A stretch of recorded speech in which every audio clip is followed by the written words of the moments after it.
Oh, I was downstairs. Anyway, I'm going to do a decorative pour fill. What is a decorative pour fill? Well, certain woods, like oak and ash especially, have a deep terrain of grain.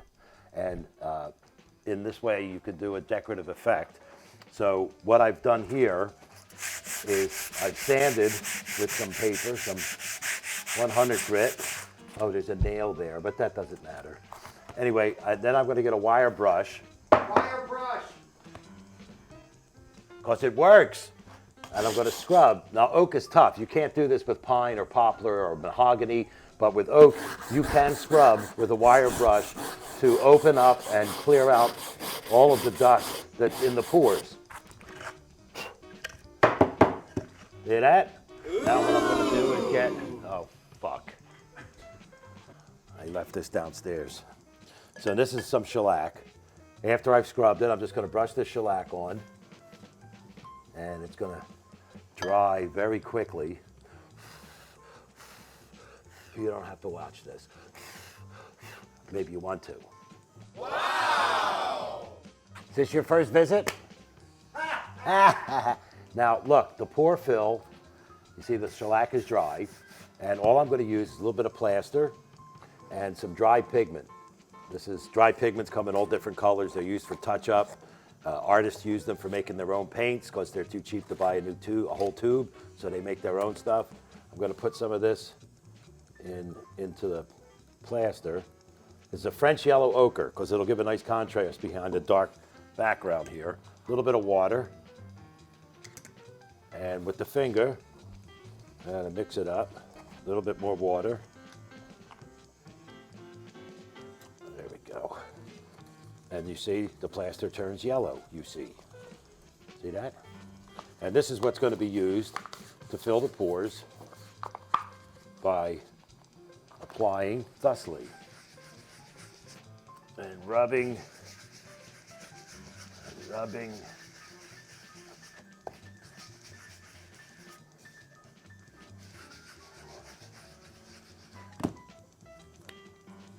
Now let's take some paper towel. And I'm going to go across the grain, wiping off most of the excess. See that? See that there? Yeah? See that there? See that there? Yeah. Look at that, look at that, look at that, look at that. And now, all we have to do is let this dry. So we'll let it dry for just a little bit,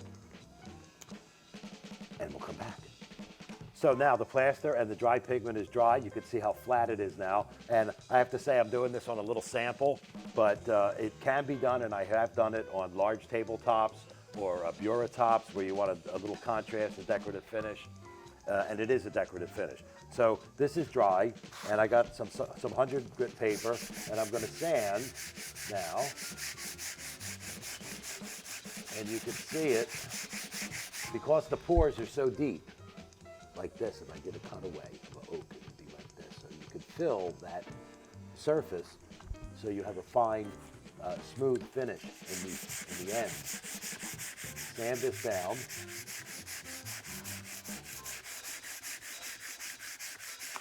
See? That's it. Now we take some shellac and we go over it, and you see the beautiful contrast of the dark aged chestnut and the yellow in the pores. Lovely. Next, go to geography.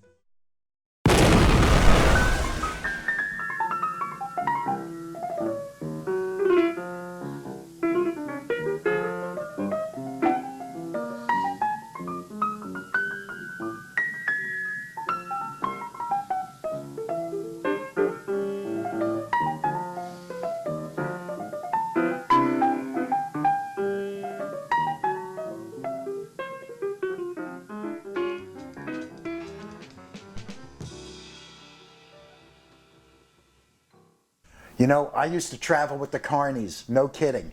And they used to sell the amazing Ginsu knife and Vita Vita Mejamin with the blender and stuff. So all this is really based on my life as a traveling mountebank. This is a little segment we like to call Manufacturing Buttons. Do I really need to teach you how to do this? The instructions are on the back of this little kit that includes this and this. But I'm going to explain it to you anyway because, after all, what else have I got to do? Here's how to make a button. I've already made this one, but you don't know how. So I'll tell you. You get a kit, and it's got a catcher and a pusher. I didn't make them up. That's what it says on the box. Get the fabric. Put the fabric in there.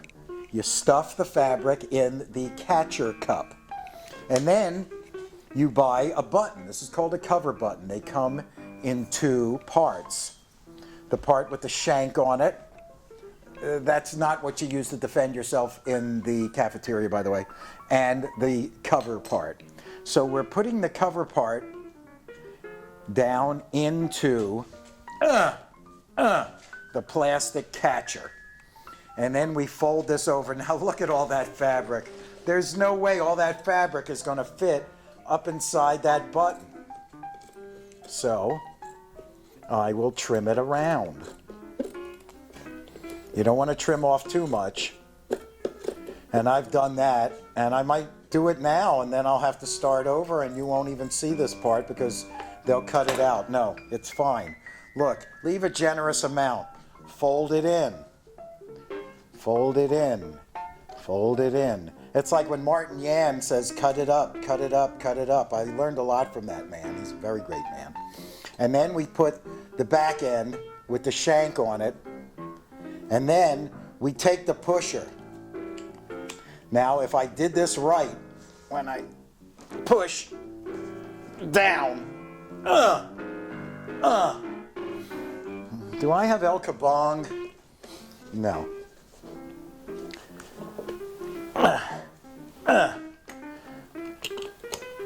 No, it didn't work. You know what I have to do now? I have to cut off more because if you have too much fabric, it gets caught up in there.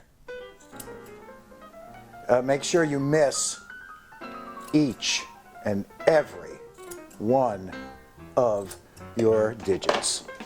So I'm folding that over again. Once again, the fold. Once again. I know, you'd be able to see it better if my fingers were translucent. You know, I'm pushing it in myself. I like it better that way. All right, now I'll push in with the thing thoughtfully provided. Now, can you use something else to push that down? Of course you can. And then I'm going to pop it out and see if it worked. Hey, it worked. Look, I'll show you the back. There's your finished button. I did it, and I was talking. If you shut the hell up and do it, it'll definitely come out good.